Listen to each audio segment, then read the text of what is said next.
ನಮಸ್ಕಾರ. ನಂಗೆ ಎಷ್ಟೋ ಜನ ಹೇಳ್ತಾರೆ, ಮೇಡಮ್ ನಾನು ನನ್ನ ಪಾರ್ಟ್ನರು ತುಂಬಾನೇ ಚೆನ್ನಾಗಿದ್ವಿ. ಶುರುಗೆ ನಮ್ಮ ರಿಲೇಶನ್‌ಶಿಪ್ ಎಷ್ಟು ಅದ್ಭುತವಾಗಿತ್ತೋ ಏನೋ, ಯಾರ್ ಕಣ್ ಬಿತ್ತೋ ಏನೋ ಗೊತ್ತಿಲ್ಲ.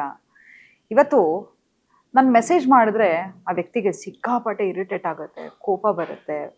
ಆದ್ರೆ ಮುಂಚೆ ಹೇಗಿತ್ತು ಅಂತ ಹೇಳಿದ್ರೆ, ಇವರೇ ನನ್ನ ಸೋಲ್‌ಮೇಟ್, ಇವರೇ ನನ್ನ ಸರ್ವಸ್ವ, ದೇವರೇ ಭಗವಂತನೇ ಈ ವ್ಯಕ್ತಿಯನ್ನ ನನ್ನ ಜೀವನದಲ್ಲಿ ಕಳಿಸಿದ್ದಾನೆ ಅಂತ. ನೀವು ಮೆಸೇಜ್ ಮಾಡಿದ ತಕ್ಷಣ ಮೆಸೇಜ್ ಮಾಡೋದು, ನಿಮ್ಮ ರೀತಿನೇ ಬಟ್ಟೆ ಹಾಕೋದು, ನಿಮ್ಮ ರೀತಿನೇ ತಿನ್ನೋದು, ನಿಮ್ಮ ರೀತಿನೇ ನಿಮ್ಗೇನು ಇಷ್ಟನೋ ಆ ವ್ಯಕ್ತಿಗೂ ಎಲ್ಲವೂ ಇಷ್ಟ ಇರುತ್ತೆ. ಯಾವಾಗ ನೀವು ಫೋನ್ ಮಾಡಿದ್ರು ನಿಮ್ಮ ಫೋನನ್ನು ಫಸ್ಟ್ ರಿಂಗಿಗೆ ಎತ್ತಾ ಇದ್ರು.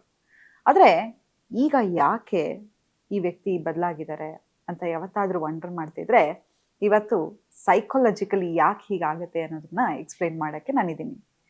ಇದನ್ನ ಏನಂತ ಕರೀತಾರೆ ಅಂತ ಹೇಳಿದ್ರೆ, ಶುರುಗೆ ನಿಮಗೆ ಅತಿಯಾಗಿ ಹೆಚ್ಚಾಗಿ ಪ್ರೀತಿ ಕೊಡೋದು, ಅತಿಯಾಗಿ ಹೆಚ್ಚಾಗಿ ಅಟೆನ್ಷನ್ ಕೊಡೋದು, ಕೊನೆಗೆ ಸ್ಲೋಲಿ ಕಮ್ಮಿ ಮಾಡ್ತಾ ಬರೋದು. ನೀವು ನೋಡಿ, ಕೆಸಿನೋದಲ್ಲಿ ಅಥವಾ ಯಾವ್ದಾದ್ರು ಗ್ಯಾಂಬಲ್ ಆಡೋರಲ್ಲಿ ಅವರು ಪ್ರತಿ ಸತಿ ನಿಮ್ಮನ್ನ ಗೆಲ್ಸಲ್ಲ, ಒಂದ್ ಸತಿ ಗೆಲ್ಸ್ತಾರೆ. ಆಗ ನಿಮ್ಗೆ ಏನನ್ಸುತ್ತೆ ಅಂತ ಹೇಳಿದ್ರೆ, ಮತ್ತೆ ಗೆಲ್ತೀನಿ ಅಂತ ಪದೇ ಪದೇ ನಿಮ್ಮ ದುಡ್ಡನ್ನೆಲ್ಲ ಅಲ್ಲಿಗೆ ಹಾಕ್ತಾ ಇರ್ತೀರಾ. ಕೊನೆಗೆ ಆ ಹಣವನ್ನ ಕಳ್ಕೊತಾ ಹೋಗ್ತೀರಾ. ಅದೇ ತರ ನಿಮ್ಮ ಎಮೋಷನ್ಸ್. ನಾನು ಯಾವಾಗಲೂ ಹೇಳ್ತಿರ್ತೀನಿ, ಫೈನಾನ್ಷಿಯಲ್ ಇನ್ವೆಸ್ಟ್ಮೆಂಟ್ ಹೇಗೆ ಮಾಡ್ತಿರೋ ಎಮೋಷನಲ್ ಇನ್ವೆಸ್ಟ್ಮೆಂಟನ್ನು ಹಾಗೆ ಮಾಡಿ. ಥಬಕ್ಕಂತ ಪ್ರೀತಿಯಲ್ಲಿ ಬಿದ್ದುಬಿಡೋದು ತುಂಬಾನೇ ಸುಲಭ. ಆದರೆ ಇದು ನಿಮ್ಮ ಚೈಲ್ಡ್ಹುಡ್ ವೂಂಡ್ಸಿಗೆ ಸಂಬಂಧಪಟ್ಟಿದ್ದು.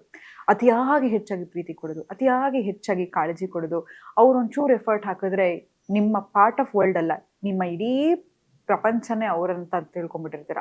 ಬೇರೆ ಯಾವ ಫ್ರೆಂಡ್ಸನ್ನು ಮೀಟ್ ಮಾಡ್ತಾ ಇರಲ್ಲ, ಏನು ಮಾಡ್ತಾ ಇರಲ್ಲ, ಅವ್ರು ಸದಾ ಅವ್ರ ಬಗ್ಗೆನೇ ಯೋಚನೆ ಮಾಡ್ತಾ ಇರ್ತೀರಾ. ಕೊನೆಗೆ ಆ ವ್ಯಕ್ತಿ ಒಂದು ಸ್ವಲ್ಪ ವಿಡ್ರಾ ಮಾಡಿದ ತಕ್ಷಣ ನಿಮಗೆ ಇರೋಕ್ಕಾಗೋದೇ ಇಲ್ಲ. ಕೈಕಾಲೆಲ್ಲ ನಡಗೋದು, ಎದೆ ಒತ್ತದಂಗೆ ಆಗೋದು, ತಣ್ಣಕ್ಕಾಗೋದು, ಇದಕ್ಕಿದ್ದಂಗೆ ಆಂಗ್ಸೈಟಿ ಶುರು ಆಗುತ್ತೆ. ಇದೆಲ್ಲವೂ ಸರ್ವೇ ಸಾಮಾನ್ಯ. ಆದರೆ ಇದರ ಹಿಂದಿನ ಸೈಕಾಲಜಿ, ಆ ವ್ಯಕ್ತಿ ಯಾಕೆ ಹೀಗೆ ಮಾಡ್ತಾ ಇದ್ದಾರೆ ಅಂತ ಗೊತ್ತಾ ನಿಮಗೆ? ಇದನ್ನ ನಾವೇನಂತ ಕರಿತೀವಿ ಸೈಕಾಲಜಿಲಿ ಅಂತ ಹೇಳಿದ್ರೆ, ಲವ್ ಬಾಂಬಿಂಗ್ ಅಂತ. ಶುರುಗೆ ಆ ವ್ಯಕ್ತಿ ಅತಿಯಾದ ಹೆಚ್ಚು ಅಟೆನ್ಷನ್ ಕೊಡ್ತಾ ಇರೋದು, ಅತಿಯಾದ ಕಾಳಜಿ ಕೊಡೋದು, ಫೋನ್ ಮಾಡೋದು, ಮೆಸೇಜ್ ಮಾಡೋದು, ತಕ್ಷಣ ಮೀಟ್ ಮಾಡೋದು, ನಿಮ್ಗೆ ಹೇಗೆ ಇಷ್ಟನೋ ಎಲ್ಲವನ್ನೂ ಅವರು ಪೋಟ್ರೆ ಮಾಡ್ತಾ ಹೋಗ್ತಾರೆ. ಕೊನೆಗೆ ಇದ್ದಕ್ಕಿದ್ದಂಗೆ ಐಡಿಯಾನೇ ಇರಲ್ಲ. ನೀವು ಎಲ್ಲ ಮೀಟ್ ಮಾಡಿರ್ತೀರಾ, ಚೆನ್ನಾಗಿ ಟೈಮ್ ಸ್ಪೆಂಡ್ ಮಾಡಿರ್ತೀರಾ, ಇದ್ದಕ್ಕಿದ್ದಂಗೆ ನೆಕ್ಸ್ಟ್ ಡೇ ಏನು ಫೋನು ಮಾಡಲ್ಲ, ಮೆಸೇಜು ಮಾಡಲ್ಲ, ಕಾಲು ಮಾಡಲ್ಲ. ಏನಾಗ್ತಿದ್ಯಪ್ಪ, ಯಾಕೆ ಹಿಂಗೆ ಆಗ್ತಿದೆ ಅಂತ ಯೋಚನೆ ಮಾಡೋಷ್ಟೊತ್ತಿಗೆ ತಿರ್ಗಾ ವಾಪಸ್ ಬರ್ತಾರೆ. ಇದನ್ನ ಏನಂತ ಕರೀತಾರೆ ಅಂತ ಹೇಳಿದ್ರೆ, ರಿವಾರ್ಡ್ ಪ್ರಿಡಿಕ್ಷನ್ ಅಂತ ಕರೀತಾರೆ. ಅಂತ ಹೇಳಿದ್ರೆ ನಿಮ್ಗೆ ಹೇಗನ್ಸತ್ತೆ ಅಂತ ಹೇಳಿದ್ರೆ, ಅವರು ಬಂದು ನಿಮಗೆ ಮಾತಾಡಿದಾಗ, ಮೆಸೇಜ್ ಮಾಡಿದಾಗ, ಕಾಲ್ ಮಾಡಿದಾಗ ನೀವೇನೋ ಗೆದ್ದಂಗೆ ಅನ್ಸುತ್ತೆ. ಹೇಗೆ ಈಗ ಗ್ಯಾಂಬಲ್ ಬಗ್ಗೆ ಹೇಳ್ತಾ ಇದ್ನಲ್ವಾ, ಆ ಥರ ಫೀಲ್ ಆಗ್ತಾ ಹೋಗುತ್ತೆ. ಆದರೆ ಈ ಲವ್ ಬಾಂಬಿಂಗ್ ಅನ್ನೋದು ಒಂದು ಅಡಿಕ್ಷನ್. ಹೇಗೆ ಕುಡ್ತಾ ಅಥವಾ ಇನ್ನೊಂದು ಸಬ್ಸ್ಟೆನ್ಸ್ ಅಡಿಕ್ಷನ್ನು, ಇದು ಕೂಡ ಹಾಗೆ. ನಮ್ಮ ಎಮೋಷ್ನಲ್ಲಿ ಯಾವತ್ತೂ ಯಾರ ಮೇಲೂ ಡಿಪೆಂಡ್ ಆಗಬಾರ್ದು. ಯಾಕಂತ ಹೇಳಿದ್ರೆ ನೋಡಿ, ಯಾವಾಗಲೂ ಹೇಳ್ತಾರೆ, ಶುರುಗೆ ಯಾವುದು ತುಂಬಾನೇ ಅದ್ಭುತವಾಗಿರುತ್ತೆ. ಯಾವತ್ತೂ ಅಷ್ಟೇ, ನೀವು ಹೇಗೆ ಯಾರ್ದೋ ಲ್ಯಾಂಡಲ್ಲಿ ಹೋಗ್ಬಿಟ್ಟು ಇನ್ವೆಸ್ಟ್ ಮಾಡಿಬಿಡಲ್ಲ ಅಲ್ವಾ. ನಿಮಗೆ ಡಾಕ್ಯುಮೆಂಟ್ಸ್ ಎಲ್ಲ ಸರಿಗಿದೆ, ನಿಮಗೆ ತಕ್ಕ ಹಾಗೆ ಜಾಗದಲ್ಲಿ ಇದೆ, ನಿಮಗೆ ತಕ್ಕ ಹಾಗೆ ಎಲ್ಲ ಥರ ಇದ್ರೆ ಅದ್ರ ಮೇಲೆ ಮನೆ ಹೇಗೆ ಕಟ್ಟುತ್ತೀರೋ ಹಾಗೆ ಈ ವ್ಯಕ್ತಿ ಜೊತೆ ನನಗೆ ಏನಾದರೂ ಫ್ಯೂಚರ್ ಇದೆಯಾ, ಈ ವ್ಯಕ್ತಿ ಜೊತೆ ನಾನು ಸಂಬಂಧವನ್ನು ಬೆಳೆಸ್ಬೋದಾ, ಇಂತಹ ಒಂದು ವ್ಯಕ್ತಿಯನ್ನು ನನ್ನ ಮಕ್ಕಳಿಗೆ ತಂದೆ ಅಥವಾ ತಾಯಿಯಾಗಿ ನಾನು ಚೂಸ್ ಮಾಡ್ಬೋದಾ, ಅಥವಾ ನಾಳೆ ನನ್ನ ಪೇರೆಂಟ್ ಯಾರು ಸಿಕ್ಕಾಗಿದ್ರೆ ನಾನು ಯಾವಾಗ ಡಿಸಿಷನ್ ತಗೊಳಕ್ಕಾಗಲ್ವೋ ಈ ವ್ಯಕ್ತಿ ನನ್ನ ಪರವಾಗಿ ಡಿಸಿಷನ್ ತಗೋಬೋದಾ, ಈಕೆ ಅಥವಾ ಈತ ನನಗೆ ಎಮೋಷ್ನಲ್ ಸೇಫ್ಟಿಯನ್ನು ಕೊಡ್ತಾ ಇದ್ದಾರಾ, ಇದೆಲ್ಲವನ್ನು ಅನಲೈಸ್ ಮಾಡೋದು ತುಂಬಾ ಮುಖ್ಯ. ನೋಡಿ, ನಿಮ್ಮ ಎಮೋಷನ್ಸು, ನೀವು ಲಾಕರಲ್ಲಿ ಹೇಗೆ ನಿಮ್ಮ ಒಡವೆ ದುಡ್ಡನ್ನೆಲ್ಲ ಕಿಜೋರಿಲಿ ಇಡ್ತೀರಲ್ವ ಬಚ್ಚಿಟ್ಟು, ಹಾಗೆ ನಿಮ್ಮ ಎಮೋಷನ್ಸನ್ನು ಬಚ್ಚಿಡ್ತಾ ಹೋಗಿ. ಯಾರಿಗೆ ತೀರಾ ಅವರ ಮೇಲೆ ಡಿಪೆಂಡೆನ್ಸಿ, ನೋಡಿ ಇಂಥದ್ದೇ ಪ್ರಪಂಚದ ಅತಿ ಒಳ್ಳೆ ವ್ಯಕ್ತಿ ಆಗಿರಲಿ, ನೀವು ಯಾವಾಗ ನೀನು ಬಿಟ್ಟರೆ ನನಗೆ ಪ್ರಪಂಚನೇ ಇಲ್ಲ ಅಂತ ಯಾವಾಗ ಹೇಳ್ತಿರೋ, ಆಗ ಕೂಡ ಅವರು ನಿಮ್ಮ ಎಮೋಷನ್ಸನ್ನು ಗ್ರಾಂಟೆಡ್ ಆಗಿ ತಗೋತಾರೆ. ನಿಮ್ಮ ಎಮೋಷನ್ಸನ್ನು ಹೈಡ್ ಮಾಡ್ತಾ ಹೋಗಿ. ನೀವು ನೋಡಿ ಎಷ್ಟು ಅಟ್ರಾಕ್ಟಿವ್ ಆಗಿರುತ್ತೆ ಗೊತ್ತಾ. ಮುಂದಿನ ಸಂಚಿಕೆಯಲ್ಲಿ ಎಸ್ಪೆಷಲಿ ಹೆಣ್ಮಕ್ಳಿಗಾಗಿ ನಾನು ಹೇಳ್ತೀನಿ, ಹೇಗೆ ತಮ್ಮನ್ನು ತಾವು ನೋಡ್ಕೊಳ್ಳೋದು. ಅದರಲ್ಲೂ ಯಾಕಂತ ಹೇಳಿದ್ರೆ, ಯಾಕೆ ಹೆಣ್ಮಕ್ಳನ್ನ ಎಂಫಸೈಸ್ ಮಾಡ್ತಾ ಇದ್ದೀನಿ ಅಂತ ಹೇಳಿದ್ರೆ, ಹೆಣ್ಮಕ್ಳಿಗೆ ಎಮೋಷ್ನಲಿ ಕನೆಕ್ಟ್ ಆಗಿಬಿಟ್ಟಿರ್ತಾರೆ. ಹಾಗಾಗಿ ನಿಮ್ಮ ಎಮೋಷನ್ಸನ್ನು ಪ್ರೊಟೆಕ್ಟ್ ಮಾಡ್ಕೋತಾ ಹೋಗಿ.